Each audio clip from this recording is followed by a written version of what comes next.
At noon, we got our second-ranked noon matchup. We got Syracuse, who went 10-3 last year, traveling number 24, Tennessee, who also went 10-3. Tennessee favored by 14 points on ABC.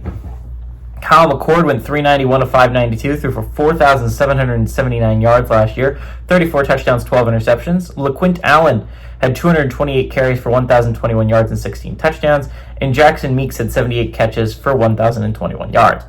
Nico Iamaleava, I'm getting better at that one, went 213 to 334, threw for 2,616 yards, 19 touchdowns, 5 interceptions. Dylan Sampson had 258 carries for 1,491 yards and 22 touchdowns. Dante Thornton Jr. had 26 catches for 661 yards and 6 touchdowns. Tennessee is 3-0 against Syracuse all-time from 1966 to 2001. They are 1-0 when they're playing at home, and they're 2-0 in one-possession football games.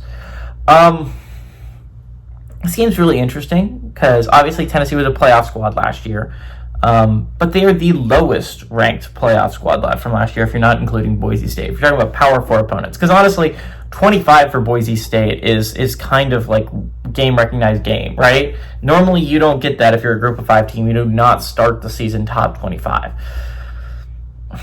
Tennessee's the most overlooked, I think, college football playoff team, and I'm not going to say it's for bad reason, right? I think there's a reason to forget about Tennessee, and I don't think Tennessee's going to have a great year this year. But I think a lot of people are overestimating Iamaleava leaving, right? He wasn't that good last year. He was not the reason Tennessee was winning these football games last year. That was their defense. Their defense was cracked last year, was awesome. All they needed Iamaleava to do was not turn over the football. And they still almost didn't make the playoffs. If they had crumbled against Vanderbilt in the last week, or if Florida had been able to hold on against Tennessee, Tennessee would not have been a college football playoff team. At least not in my opinion, they wouldn't have been. So it would be really interesting to see. Again, Syracuse was one game away as well, but in the opposite direction. If they had found a way to beat Stanford, right?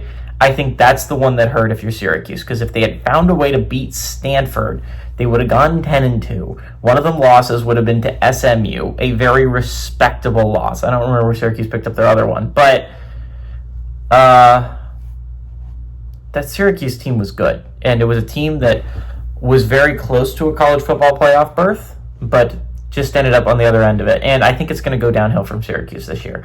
You'll lose everyone. Tennessee lost everyone as well, but you also lose everyone, and I think McCord meant a lot to that team. And while Aguilar, I don't think is a phenomenal player, I do think he's going to do what Tennessee needs to do to win some football games, which is not turn the football over. Syracuse's defense isn't quite as strong. They relied a lot on their offense being able to outscore people last year, and I just don't know if they're going to be able to do that this year with the Notre Dame transfer. I forget his name. I'm sure I'll learn it next week.